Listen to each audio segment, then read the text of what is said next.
She was the Grand Tutor's eldest granddaughter, and her fiancé was the future emperor. But she deliberately fled the marriage to wed a ruthless, demonic killer. This was because in her past life, she had misplaced her trust, using all her family's power to help the third prince seize military power and ascend to his position. Yet, after he had succeeded, she was framed, and her entire clan was executed. In her immense grief, she bashed her head against the execution platform and died. But the next second she opened her eyes, she found herself dressed in a red wedding gown, sitting in her boudoir. It turned out she had been reborn 5 years in the past, on her wedding day. However, the third prince's wedding procession was already approaching the main gate. The auspicious time had arrived, amidst the sound of gongs, drums, and firecrackers, with a great red bridal sedan chair waiting for the beautiful bride in a scene of joyous celebration. The third prince, riding a tall horse, arrived at the Feng Manor's gate and shouted, "I, the prince, have come to escort the bride." Hearing this, her head maid, Ruoshui, quickly placed the red bridal veil over her mistress. With a happy expression, she said, "My lady, once you get into the sedan chair and complete the wedding ceremony, you will be the most envied princess in all of southern Shu."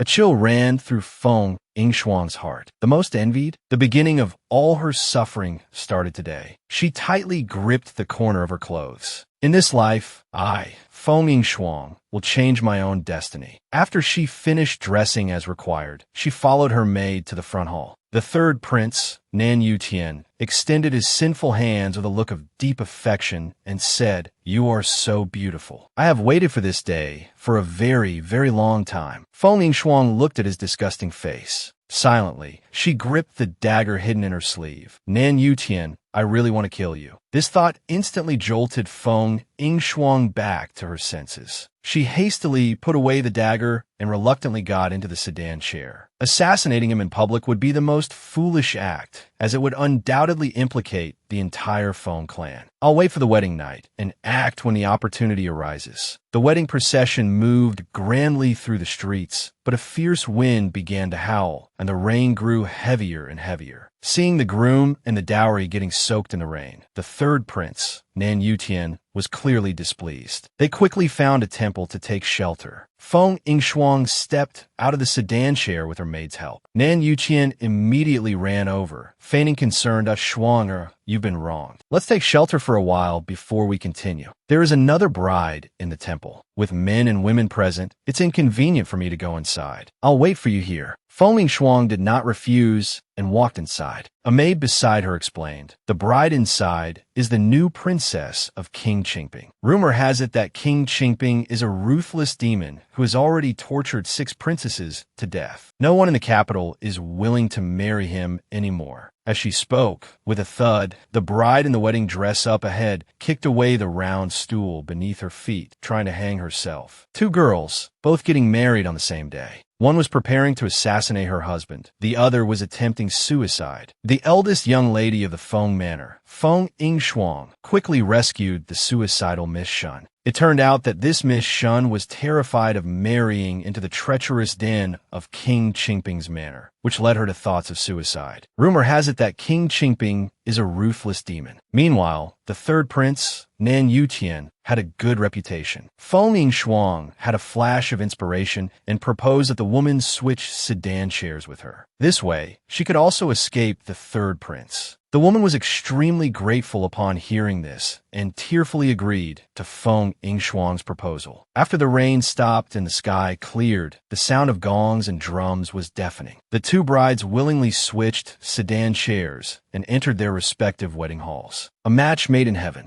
A beautiful maiden matched with a prince, smiling as they enter the bridal chamber. The sky gradually darkened. The large red wedding candles were burning, brightly illuminating the bridal chamber. The fateful moment had finally arrived. Suddenly, the sound of footsteps came from outside the door. Feng Yingshuang subconsciously tightened her grip on the dagger at her sleeve. The door was pushed open, and a slightly hoarse voice drifted in. "You all may leave. This king will handle it himself." The footsteps grew closer. Feng Yingshuang could already see the embroidered boots beneath the red robe. The man had a tall and slender figure. Although he wore a ferocious-looking mask that obscured his face, his overall aura was excellent, exuding a natural air of dominance and nobility. Just as King Qingping was about to lift her veil, Feng Yingshuang suddenly looked up and stared at the groom.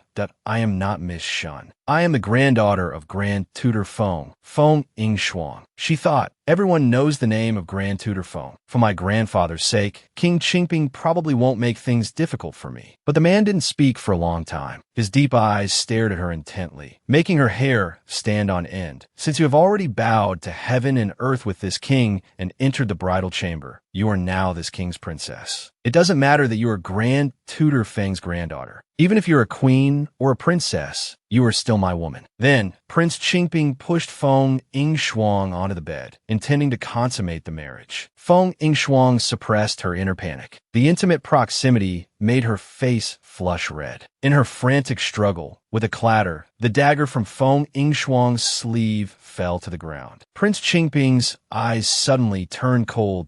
On our wedding night, is my princess consort planning to assassinate her own husband? Feng Yingshuang immediately collected her thoughts, a charming smile appearing on her face. I was foolish. I had heard some untrue rumors before. Only now do I realize that your highness's martial arts are unparalleled and your military achievements are illustrious, not at all as terrifying as the rumors claim. Prince Qingping chuckled. The rumors weren't entirely wrong. I have indeed been the death of 6 consorts. Feng Yingshuang still deluded herself into thinking she could bargain with the man before her to let her go home. But the man looked at her coldly. It seems you still don't understand my meaning. I've already said it. Since we have already bowed to heaven and earth and entered the bridal chamber, in life you are my person, and in death you are my ghost. If you still lack this understanding, then I can only give you a proper reminder. Feng Yingshuang shivered as Prince Qingping pushed her down beneath him. With a loosening of his sash, the grand red wedding robe instantly fell open. Just as Feng Yingshuang was in despair, a sudden knock came from outside. Your Highness, the third prince has brought people and requests an audience. He says there's been a mistake with the brides and demands to have his consort back immediately. Feng Yingshuang's heart trembled, and her resisting hands instantly went limp. Just as Prince Qingping was about to speak, Feng Yingshuang suddenly covered his mouth. She silently and proactively pressed her red lips to his and reached out to undo his sash. A flicker of confusion passed through Prince Qingping's eyes. Wasn't this woman resisting to the death just a moment ago? Why is she so proactive now? The man did not resist, enjoying her passion. But in his daze, he suddenly noticed a single hot tear slowly falling from the corner of the bride's eye, sliding onto his chest, scalding hot. In her past life, she loved a scoundrel, leading to the annihilation of her family. Reborn, she is determined to make him suffer eternal damnation. On her wedding day, she orchestrated a right groom in the wrong sedan chair plot, only to escape the wolf's den and enter the tiger's lair.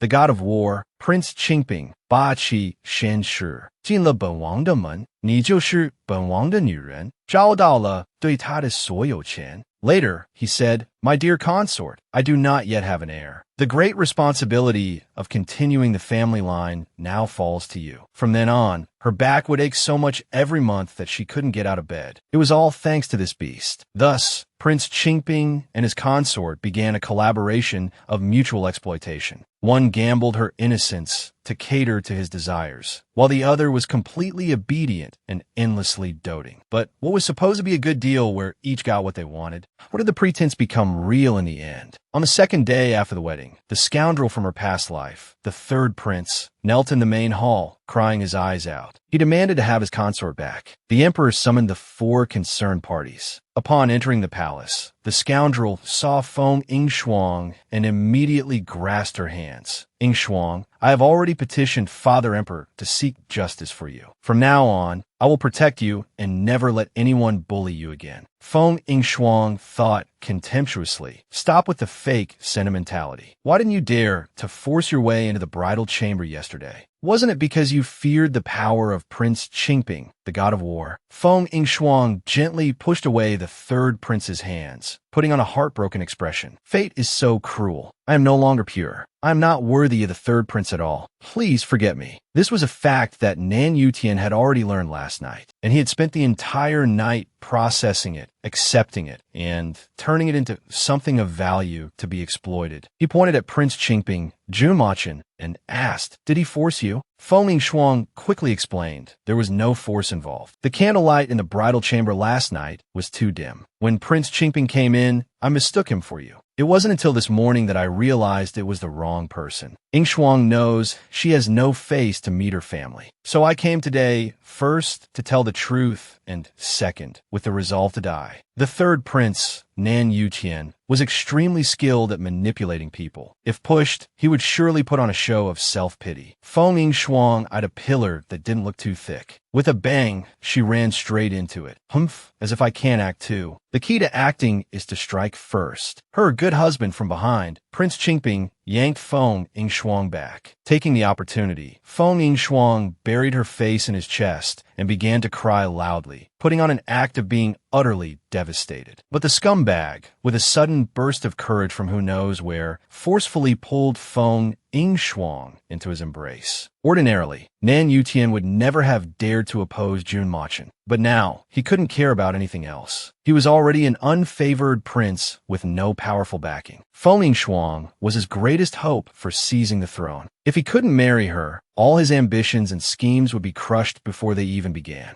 Consortly, seeing her son so aggrieved, clenched her fists viciously. She threw herself before the emperor, crying, "Your consort adores Shuang, and Yutian doesn't care if she is a virgin or not. I beg your majesty to grant this loving couple their wish." Besides, Miss Shun and Yutian never consummated their marriage. She can very well return to Prince Qingping and hold a new wedding ceremony. There is no loss for her. Feng Shuang looked at Consortly, this woman with a serpent's heart behind a saintly face, and shivered. She could never forget how this former mother-in-law of hers, so sinister and vicious, had repaid her kindness with cruelty after using the Feng family's power, torturing her clansmen to death. Just then, Prince Qingping, who had been standing aside, suddenly spoke up. He asked Feng Shuang if she and Miss Shun had prayed to the Buddha statue while taking shelter from the rain yesterday. After receiving an affirmative answer, Prince Qingping spoke slowly. Years ago, the late Empress prayed to the Buddha for blessings on the eve of entering the palace. It was then that she met your majesty, and a beautiful union was formed. The emperor recalled the deep affection he shared with the late empress, and his heart stirred. He said with empathy, "It seems this is truly the work of fate." Yao Yao always used to say that the will of heaven cannot be defied. Seeing that the emperor had no intention of siding with him, the third prince was burning with rage. He knelt before the emperor and declared with deep affection, "Feng Shuang is the love of my life," weeping as he begged his father emperor to grant his wish. Seeing the emperor's continued hesitation, the hall fell into a deathly silence. The third prince suddenly pulled a dagger from his sleeve. He plunged it into his own chest. Fresh blood instantly stained his robes. Everyone was stunned. Feng Shuang, especially, was too shocked to react. To achieve his goal, the third prince would even harm himself. He was truly a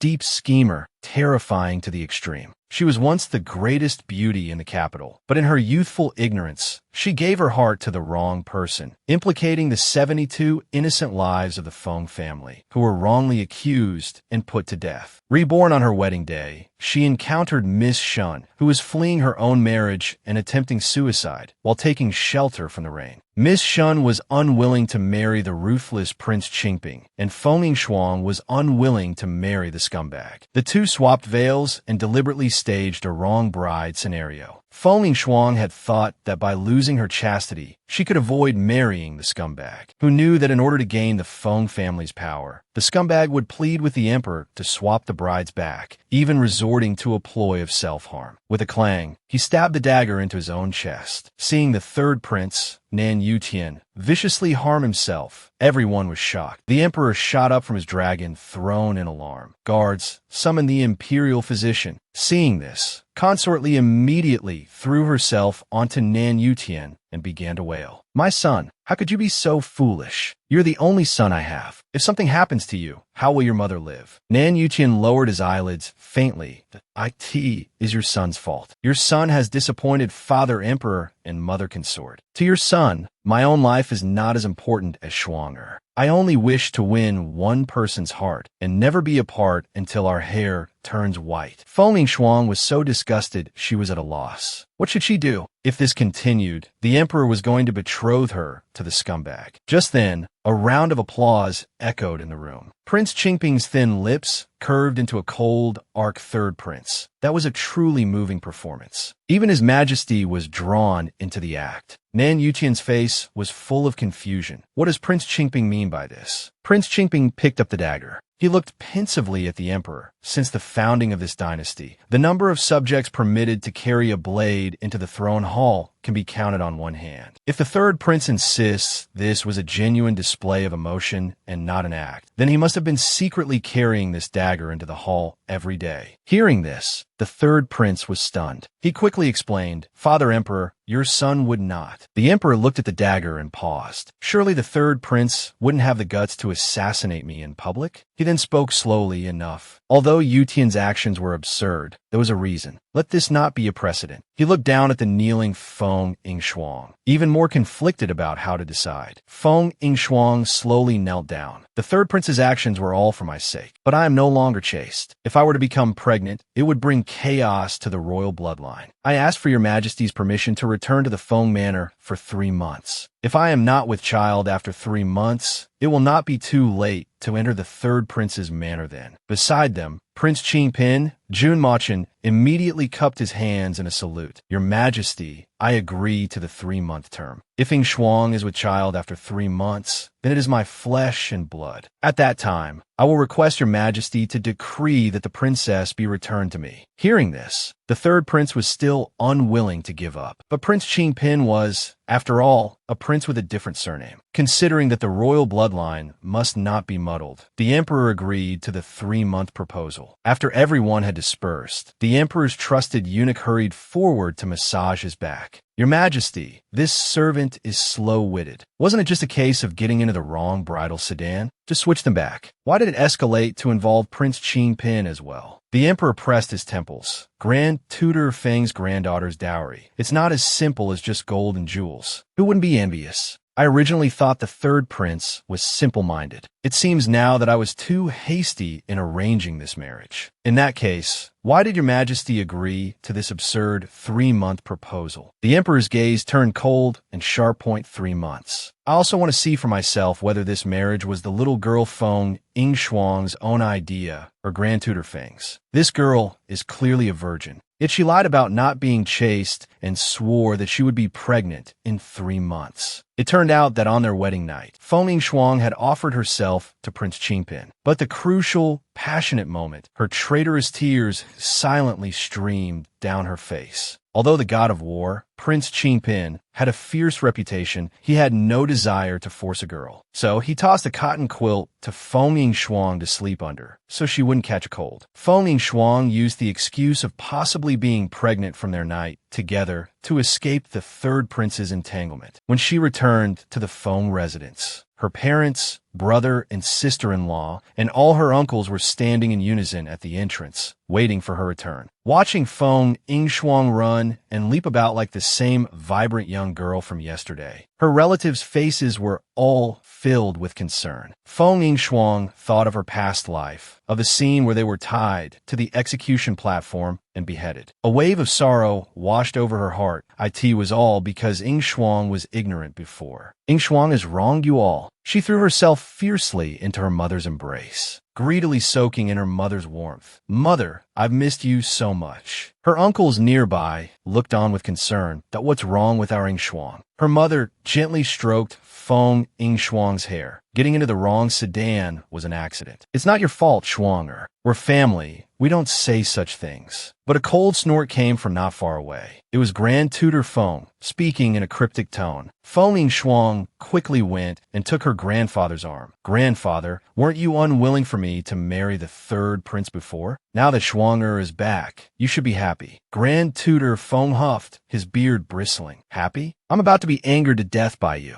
Don't think I can't see through it. You little rascal, you orchestrated this whole thing yourself, deliberately getting into the wrong sedan. Grandfather father doesn't blame you for wanting to call off the marriage. But why did you have to provoke Prince Qingpin, who in the entire imperial court doesn't know that he is a special existence? Feng Yingshuang lowered her head and admitted her fault. Granddaughter was desperate to get out of the situation and didn't want to implicate the Feng family, so I could only borrow Prince Qingpin's power for a while. Grand Tutor Feng sighed. Silly child. It's good that you're home. The Feng residents will always be your support. Also happy at this time was the other bride who got into the wrong sedan, Miss Shun. After pretending to cry and wail to no effect, she had also briskly returned home. One morning, as Feng Yingshuang was dressing and doing her makeup, she heard a maid announce that Su Manru had come to visit. Recalling all the evil deeds this Miss Su had done to her, a flash of bone-chilling hatred crossed Feng Yingshuang's eyes. She deliberately said she wasn't awake yet to make Miss Su wait. Then she ordered her maids to bring Suzhou rouge, Yangzhou powder, Xiongchuan perfume, a Yuanshan dye eyebrow pencil, a rolled sand gold-threaded skirt made by a Suzhou embroidery master, and a flowing gold hairpin with inlaid rubies. Previously, to prevent this best friend of humble birth from feeling inferior, she always dressed plainly in front of her. But today, she wanted to make the one surnamed Su realize. A phoenix is a phoenix, after all. A sparrow like Su Manru could never be her equal. 2 hours later, Miss Su, who was waiting outside, was about to lose her patience. Before, whenever she came, someone would immediately serve her tea, water, and snacks. But this time, half the day had passed, and no one had paid her any mind. She thought viciously to herself, in the future, I'll definitely have the third prince teach that bitch Feng Yingshuang a lesson. After another long while, Feng Yingshuang finally emerged, surrounded by a throng of maids. She had vermilion lips, a face as beautiful as a painting, and every frown and smile revealed a myriad of charms. Dressed in a red gown, she was as noble and extraordinary as a phoenix reborn from the ashes. It was impossible to look away from her. Su Manru was stunned. The inferiority in her bones surged to the surface that he who wins the daughter of the Feng family wins the world. Feng Yingshuang was truly worthy of the name. Su Manru clenched her fists tightly. She pitifully expressed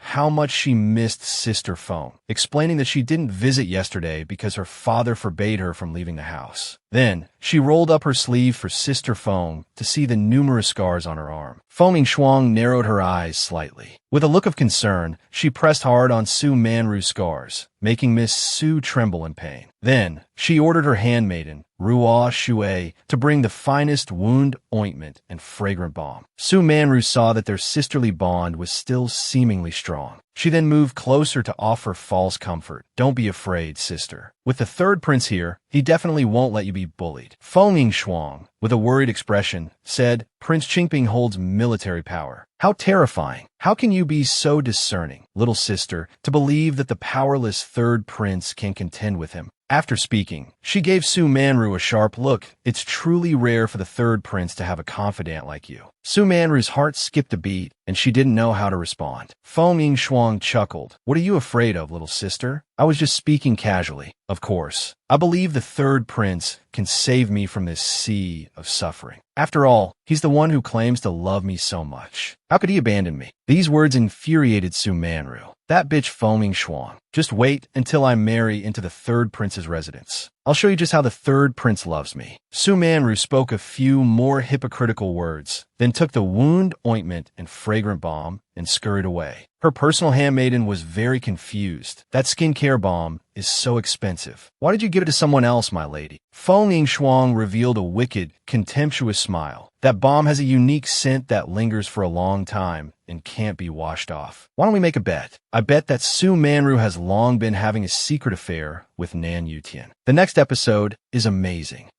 I've even written a little limerick. Uploaded to Kwai Kanken. Search for Kwai Kanken on Douyin. Click here to enter. Input the search code 922C. That's the number 922. Click search. Watch a short ad to get early access. For certain reasons, all new videos will be saved under the early access section first. If you like it, you can go there to watch. By day, This girl is a gentle, virtuous, and sweet little sister. By night, she secretly steals her older sister's beloved. Miss Su thought that with her pure and lovely beauty and her pitifully charming act, she could surely make the third prince, Nan Yuqian, fall for her. But little did she know, the man she was trying so hard to win over was currently indulging in extreme pleasure. Skin flawless, beads of sweat glistening, a flower crushed by her temple. After a long while, the two entangled bodies finally separated. Only then did an attendant hurry forward to announce that Miss Su had arrived. Hearing this, the favored concubine, Beauty Wong, her hair disheveled and her face flushed, stood up weakly. Beauty Wong clearly knew of Su Manru. She spoke in a delicate voice, "Your Highness, didn't you promise to accompany me today? Why are you going to see that woman?" The third prince lazily placated her. "Be good. You go back first. I will come to your chambers tonight." "No, I want your highness to stay with me." Hearing this, the third prince's expression changed instantly. "That I detest women who become arrogant because they are favored. Do you understand?" Beauty Wong quickly admitted her mistake. "I was wrong." Of course, Beauty Wong was well aware of Nan Yuqian's temper, so she could only retreat dejectedly. Afterwards, Nan Yuqian slowly walked to the front hall. As soon as Su Manru saw him, she immediately curtsied. Nan Yuqian slowly reached out a hand. "Good sister, there's no need to be so formal with me. You smell so fragrant today, little sister." Su Manru looked shy, her flowing glances full of gentleness. She was the pawn Nan Yuqian had placed by Feng Yingshuang's side. With her reports, he could secure his hold over Feng Yingshuang.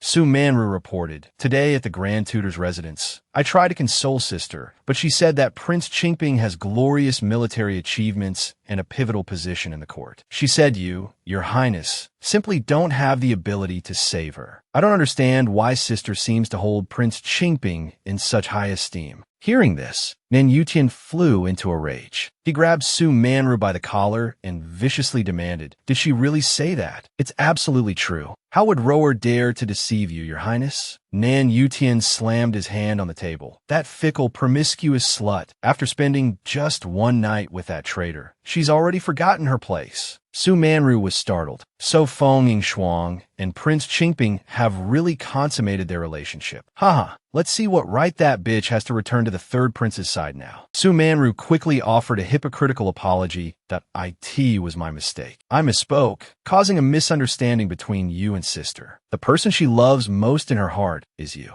I beg you not to blame her." The more Su Manru said this, the more furious Nan Yuqian became. Her words were simply pouring oil on the fire. The two, who were two peas in a pod, continued their act of rower. "You truly are a rare and good woman in this world. If Feng Yinshuang were just 1/10 like you, this king would ask for nothing more." Miss Su swayed her body, her tenderness like water.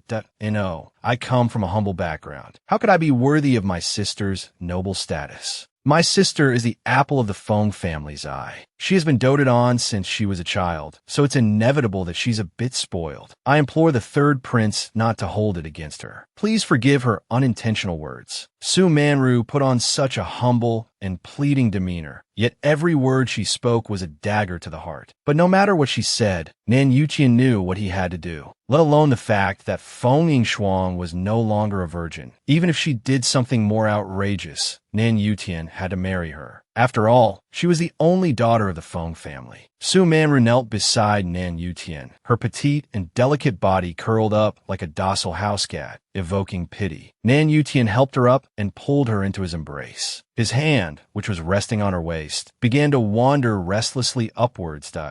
You will keep a close watch on Feng Yingshuang. Report any unusual behavior to this king immediately, especially regarding her and Prince Qingping. You must watch them closely. As long as you are devoted to this king, I will certainly not treat you unfairly. Once everything is settled, I will make you my concubine." An ecstatic smile appeared on Su Manru's face. The scumbag and the scheming woman were overjoyed. Meanwhile, Feng Yingshuang was secretly becoming more beautiful. The best way to get revenge on a scumbag is to let him see what he can never have. Search on Douyin. Quick, take a look. Click here to enter the search code 922C. That's the number 922. Then click search. Watch a short ad to get early access to the next episode. For certain reasons, new videos will be saved in the early access section first. If you like it, you can go there to watch. This girl, a gentle, virtuous, and sweet little sister by day, secretly stole her older sister's beloved by night. But who would have thought that the man she tried so hard to win over was at this very moment enjoying the height of ecstasy? Through the fine green gauze of the bed curtains, a flawless beauty is teased. Beads of sweat trickle down like pearls, crushing the flowers by her temples. A long time passed in their passionate entanglement. The two, entwined, finally separated. An attendant came forward to announce that Miss Su had arrived. Hearing this, the favored concubine, Wang Marin, whose face was flushed, stood up shyly. Wang Marin clearly knew of Su Manru. She asked coyly, "Your Highness, didn't you promise to accompany me today? Why are you going to see that woman?"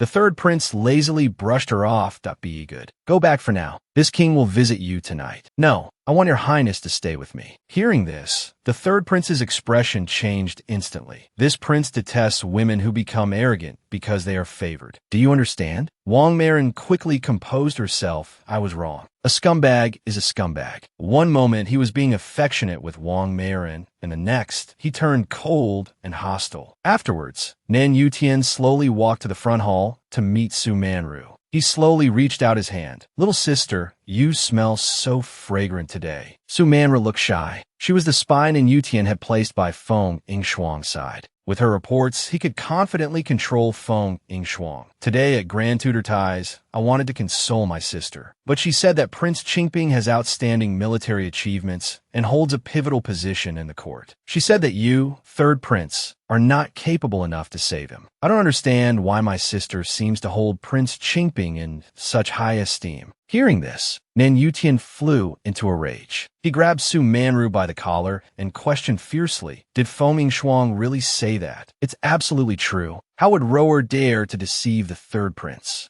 Nan Yutian slammed the table. "That promiscuous harlot. Don't tell me she's forgotten her place after sleeping one night with that traitor." Su Manru was secretly delighted. So Feng Yingshuang and Prince Qingping have already consummated their relationship.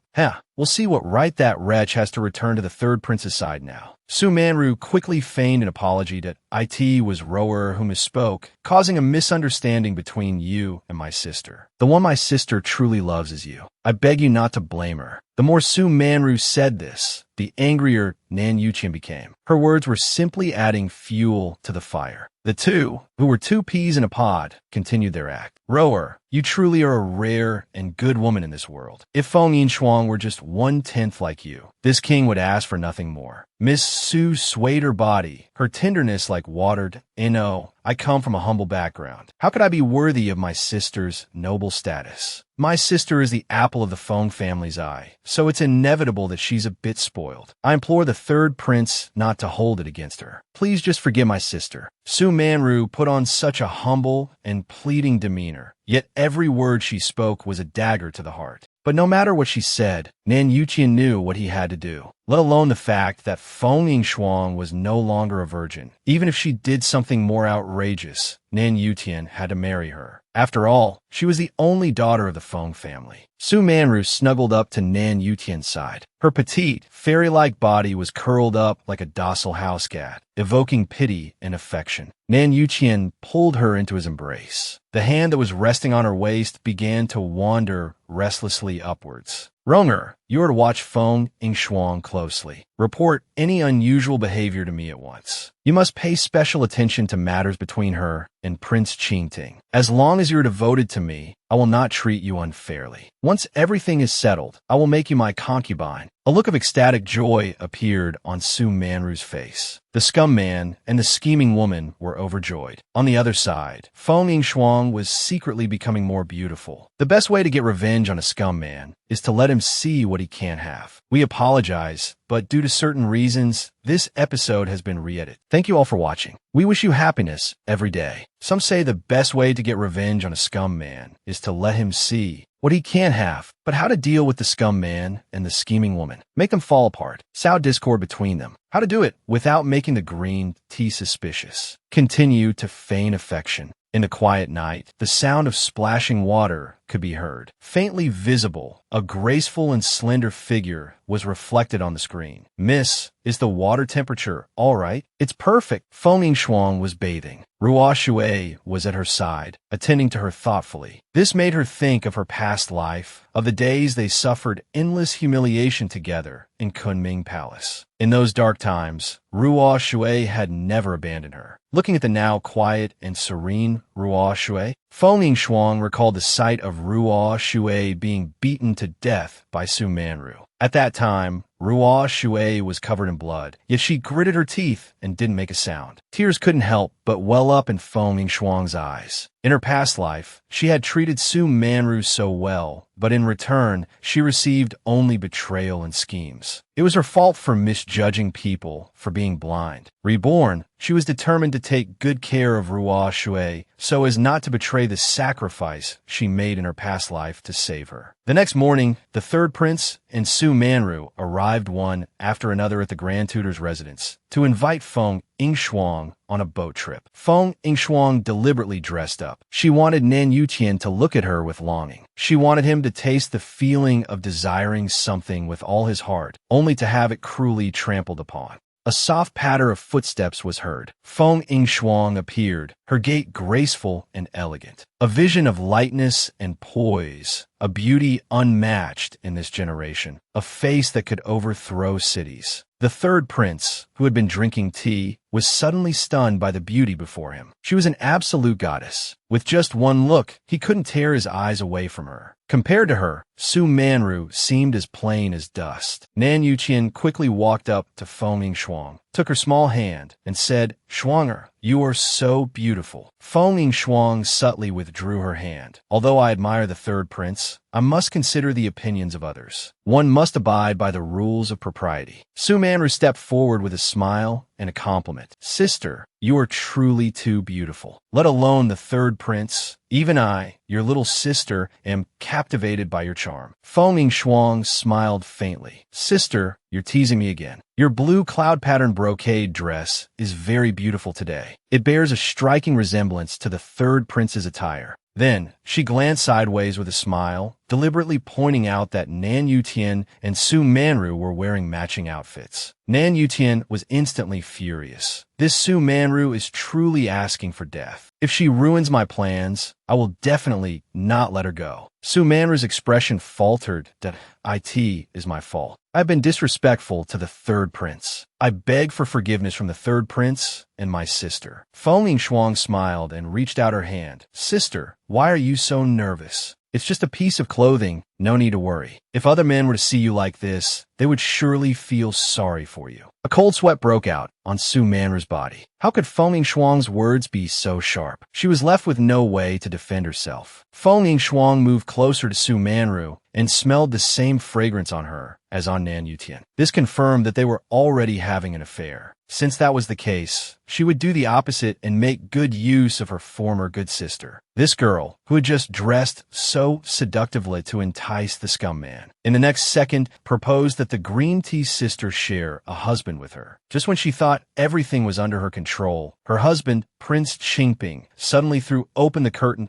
"My dear consort, what are you doing?" Today, Feng Yingxuang, the scum man, and the scheming woman went on a boat trip together. Inside the carriage, Su Manru was being exceptionally attentive. Feng Yingxuang took Su Manru's hand, her eyes full of affection. "Sister, you are so kind and clever. Whoever marries you will truly be blessed for several lifetimes. Does the third prince have any good candidates in mind to choose a husband for my sister?" Hearing this, Su Manru's expression changed. She couldn't just marry some poor scholar. She still wanted to enter the prince's mansion and fight for his favor.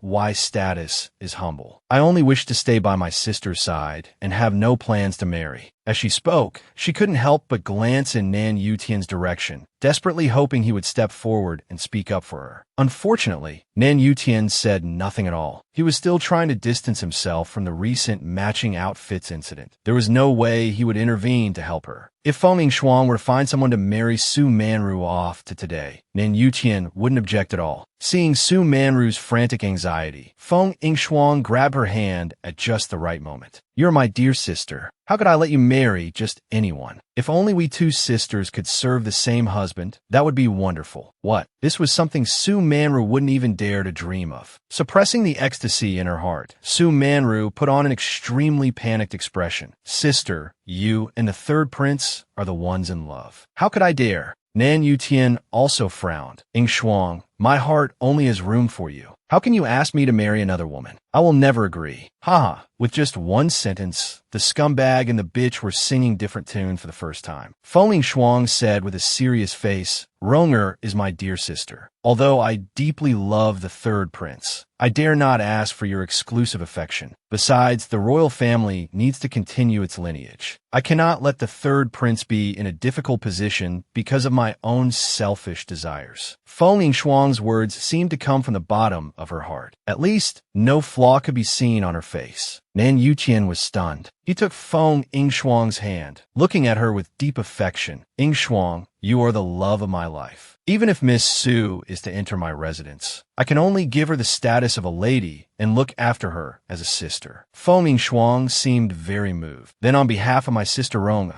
I thank you, Your Highness. Seeing Feng Shuang's touched expression, Nan Yuqian was very pleased. It seemed that marrying Feng Shuang in 3 months was a sure thing. By then, the Feng family and the Feng clan would all be under his, Nan Yuqian's, control. Soon, the three of them arrived at the shore of Music Lake. They boarded a luxurious and spacious pleasure boat together. Nan Yuqian put on the air of a warm and caring man, a gentle smile on his face like a spring breeze. Not far away, a figure in a wide-sleeved brocade robe stood at the bow of the boat. Tall and elegant, he looked like an immortal from a painting. Nan Yuqian's attendant shouted, "Who are you? How dare you board the third prince's pleasure boat without permission? Don't you know this boat has been reserved by the third prince for the day?" The man slowly turned around, revealing his iconic bronze Langya mask. Everyone was shocked. The attendant, who had just been so arrogant, trembled with fear. This servant did not know of Prince Qingping's arrival. "Please forgive me, Your Highness." Jun Machin, holding a folding fan, strode forward that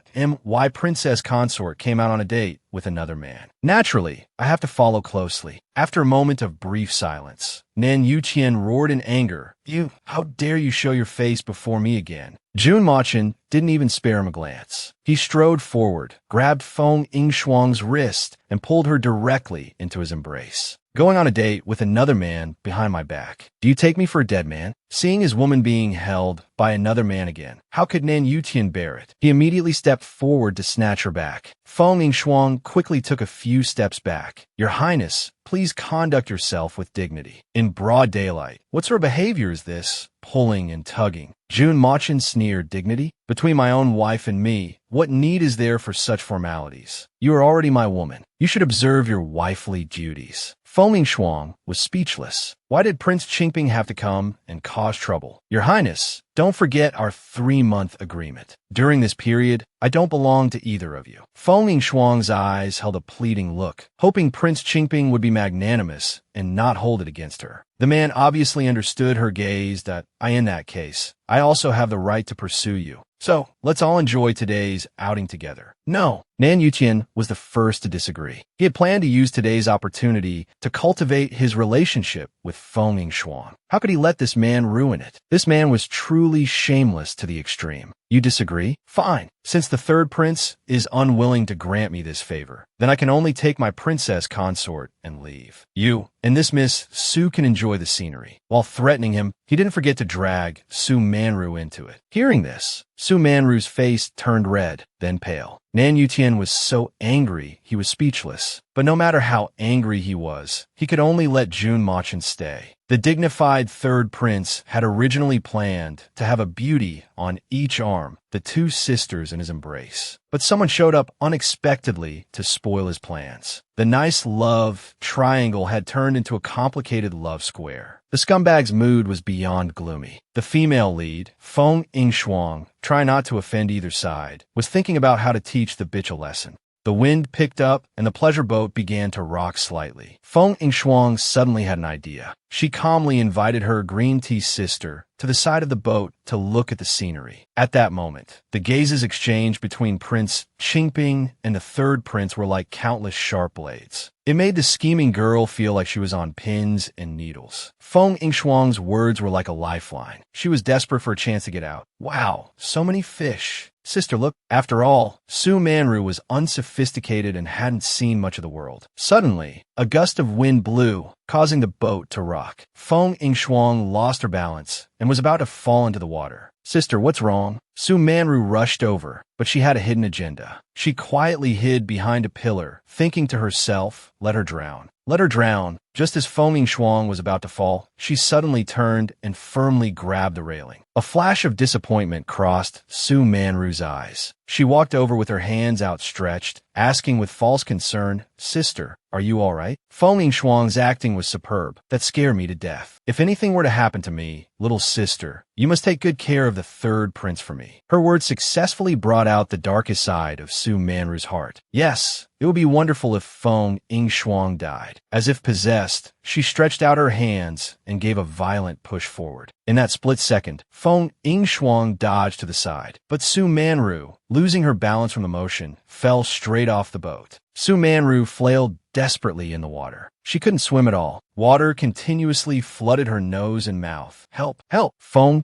Yngshuang chuckled. She had long since discovered Su Manru's evil intentions. In that case, she would let her soak in the water for a while longer. She stood at the edge of the boat, admiring Su Manru's pathetic struggle for a moment, before shouting, Help! Sister Su has fallen into the water. Somebody save her! Jun Machun and Lan Yutian came out at once. Feng Yngshuang, looking terrified, pointed frantically at Sister Su in the water. She accidentally fell from the side of the boat. You have to save her. As a noble prince, Jun Machun had no desire to get involved, and Lan Yutian, as the dignified third prince, was also unwilling to lower himself by jumping in. He couldn't help but curse Su Manru for being more trouble than she was worth. At this point, Su Manru had almost no strength left to struggle and was about to sink. Feng Yngshuang bit her lip and made as if to jump in and save her. Jun Machun quickly pulled her back, then gave Lan Yutian a hard push from behind. He pushed Lan Yutian straight into the water. Feng Yngshuang felt like applauding. A brilliant move. Lan Yutian was furious as he hit the water. That damn Prince Qingping is despicable. The two of them thrashed about in the water. On the boat, Jun Machun wrapped his arm around his princess, killing two birds with one stone. My dear consort, you have some truly brilliant methods. Feng Yngshuang didn't resist his embrace. Thank you for your invaluable cooperation, Your Highness. The Feng Yngshuang of today didn't mind Jun Machun's embrace. Having been reborn, she no longer cared for pointless formalities. She only wanted to protect her family and live her life freely. Little did she know that the man beside her had unconsciously begun to see her as his possession. He didn't just pay formal visits. He even snuck into her chambers at night to watch her bathe. He completely treated Feng Yngshuang as his woman. In Lan Yutian's words, that damn Prince Qingping is simply despicable. Rumor has it that Prince Qingping is a merciless demon who, when his madness strikes, drinks human blood and eats human flesh. His 7 previous consorts all died mysteriously within days of their marriage, their bodies never found. And yet today, this very same man was sneaking into his consort's chambers to watch her bathe.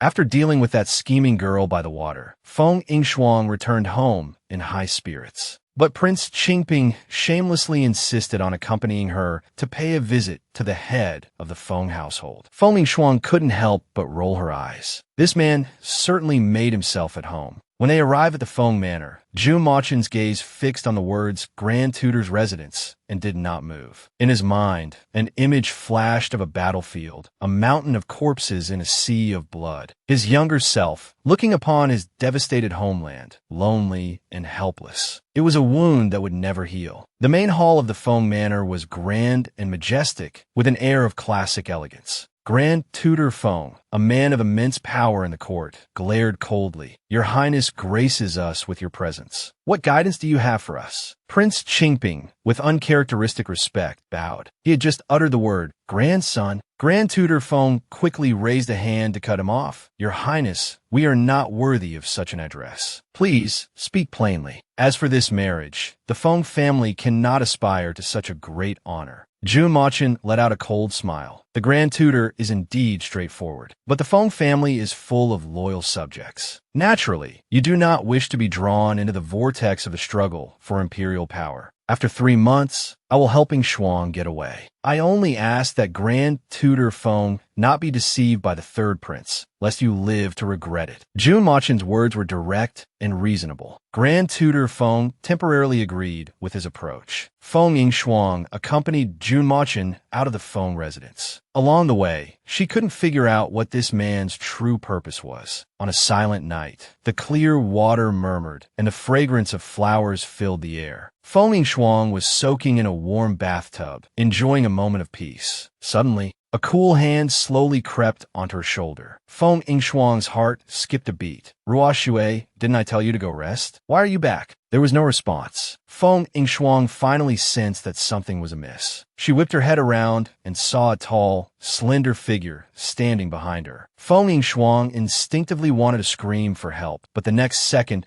she saw the familiar Langan mask on his face and swallowed her scream. The man, Prince Qingping, gazed at her with deep eyes. Instead of that, I would rather hear you call me husband. HTTPS. Feng Yingshuang nearly choked on her own saliva. She quickly sank her body deeper into the water, until not even her neck was visible, leaving only her head above the surface. In the dead of night, for a prince to do something so sneaky, it's truly speechless. HTTPS. Jun Machin was as thick-skinned as a city wall. I am entering the room of my own, officially wedded princess consort. It is perfectly natural and right. It was the first time the girl had bathed so vulnerably, only to be seen completely by Prince Qingping. He even recited a poem, draped in robes and water. What more could one ask for? Let the silk clothes float freely for my pleasure. My dear consort, with such beauty, even the ancients could not compare. In a panic, Feng Yingshuang quickly got dressed, preparing to curse him out. But a pair of long, slender hands reached out from behind her. The god of war of his generation, Prince Qingping, swept his beloved girl into his arms, causing Feng Yingshuang to let out a scream. Jun Machin, he quickly blew softly into Feng Yingshuang's my dear consort. Quiet down. Someone might hear you. He then placed Feng Yingshuang onto a chair. Feng Yingshuang was still puffing her cheeks in anger. Didn't your highness say that meeting in private would affect my reputation? You're contradicting yourself so soon.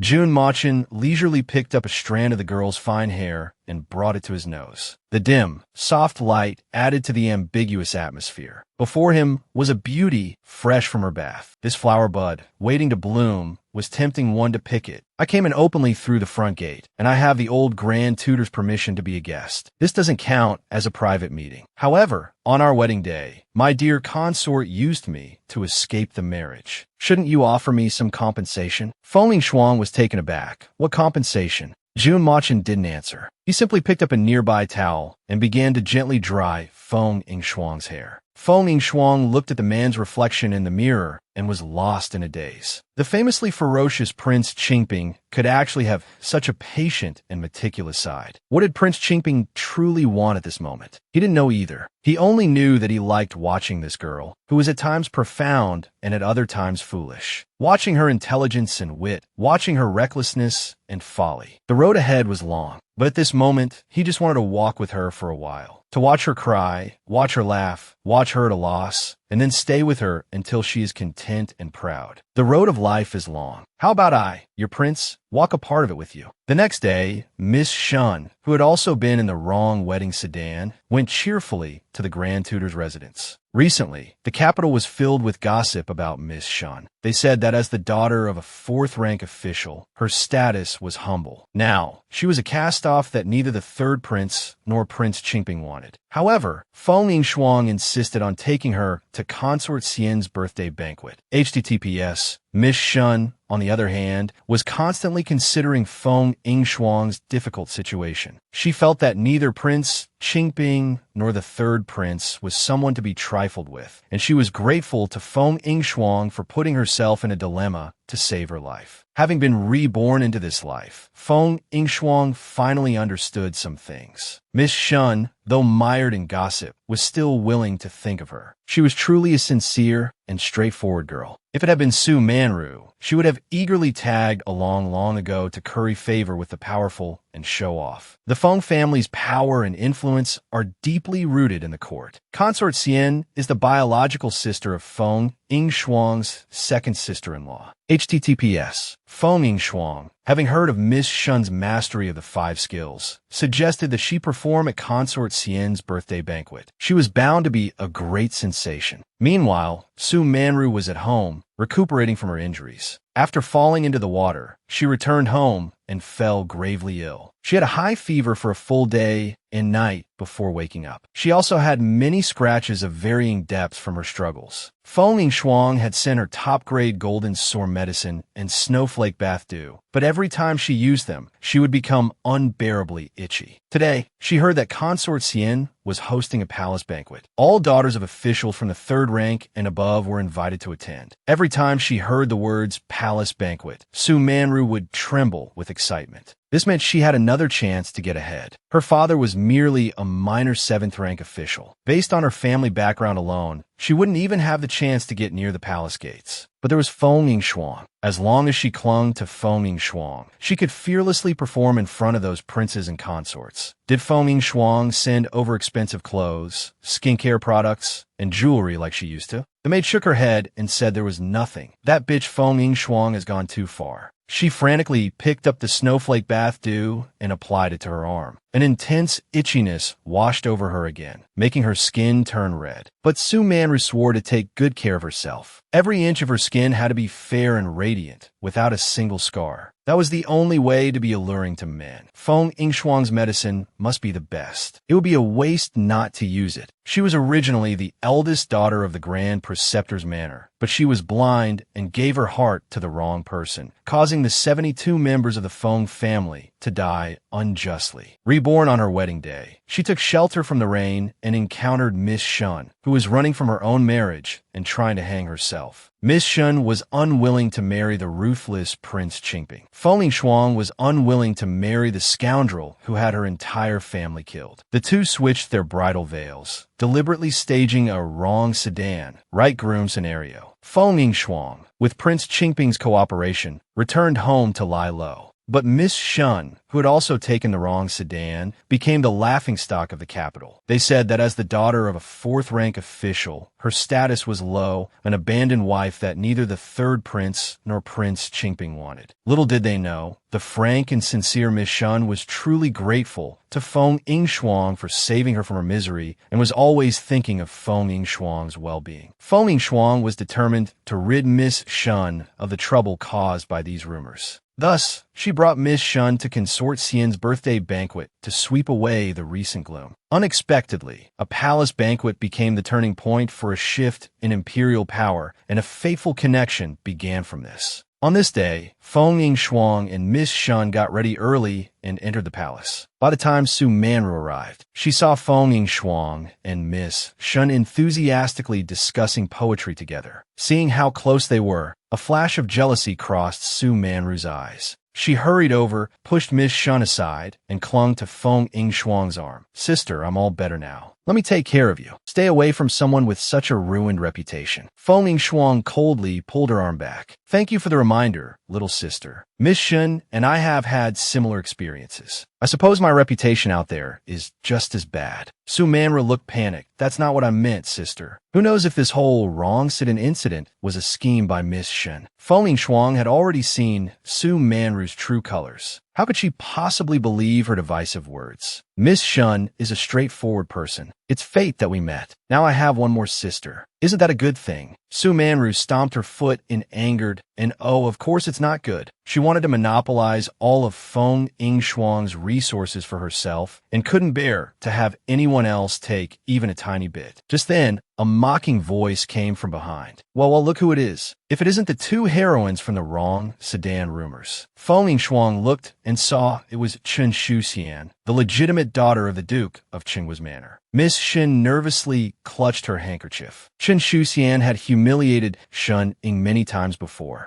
but due to the power of the Duke of Qinghua's manor, Shen Ying had always swallowed her anger. Chen Shuxian, picking on the weakest, didn't dare to do anything to Feng Yingshuang and aimed her attacks directly at Shen Ying. Did the Shen family not teach you any manners? It's bad enough that you don't reflect on your mistakes, but you dare to attend a palace banquet? You should really consider your own status. Shen Ying responded calmly, I have done nothing wrong, so I have no need to reflect. If Miss Chen is so sensible, perhaps you should reflect on yourself and learn how to win the second prince's favor. It was a well-known fact that Chen Shuxian was in love with the second prince. She single-mindedly pursued him, but the second prince's attitude towards her was extremely cold. Everyone gossiped about it behind her back. The proper daughter of a duke's manor, acting with no regard for her status, completely lacking the image of a dignified and virtuous lady. Chen Shuxian's eyes widened in anger. How dare she use the second prince to shut her up? What audacity! She gave a cold smile.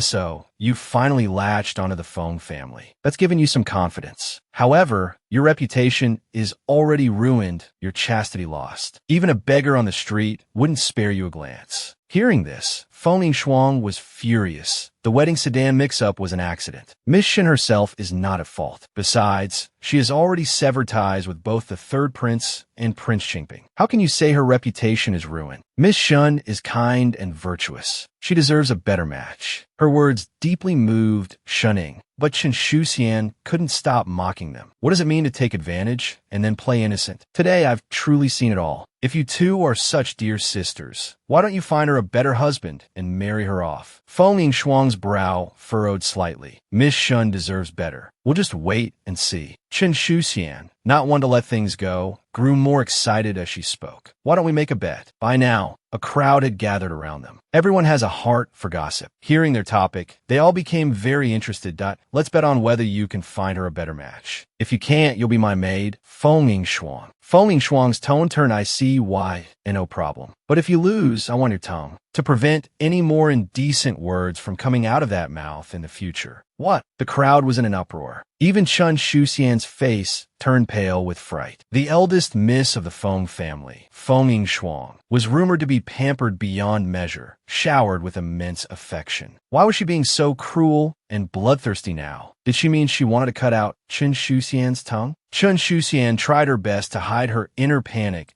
I'm telling you, I won't lose. Just you wait to be my maid for a month. With Shen Ying's current reputation, how could she possibly find a better match? A match better than the third prince and Prince Qingping? It was unthinkable. What was there to be afraid of? This girl was the laughingstock of the entire capital, all because she got into the wrong wedding sedan on her big day, and the groom refused to even look at her. Yet, Feng Yingshuang stood up for her, guaranteeing she could find her a better match. Not long ago, she was the cast-off bride that neither the third prince nor Prince Qingping wanted. How could she possibly find a better match? Miss Shen was very worried about this bet. Su Manru, on the other hand, was fuming with jealousy nearby. Why should they find a better match for Shen Ying, while she herself could only be a concubine? She viciously clenched her fists. When I enter the third prince's residence, I'll make sure Feng Yingshuang pays. Just then, a tender voice came from the corridor. The crowd's gaze followed the sound. At the sight, their eyes were fixed. The second prince, Nan Yuchen, stood against the wind, his gentle and refined aura as refreshing as a spring breeze, like a banished immortal from poem. Truly, a man on the path like Jade, a gentleman unparalleled in the world. And the cute child in his arms ran cheerfully towards Feng Yingshuang. Anne Yingshuang, I've been looking for you for so long. Come and give me a hug. The chubby, adorable child was none other than Consort Xian's daughter, Princess Changle, who was getting so plump that she was almost too heavy to carry. Feng Yingshuang reminded the arrogant Chen Shuxian, don't forget our bet. But Chen Shuxian had already sidled up to the second prince's side with a nimble step, trying her best to curry favor. At this moment, Princess Changle looked at Shen Ying and said in a childlike voice, wow, another pretty auntie. Just as pretty as Anne Yingshuang. Your purple dress is so beautiful. Second brother is also wearing purple today. Did you two plan it? Nan Yuchen looked up, his eyes brightening. This purple dress suited the young lady very well. Shen Ying's face instantly turned red. She shyly lowered her head.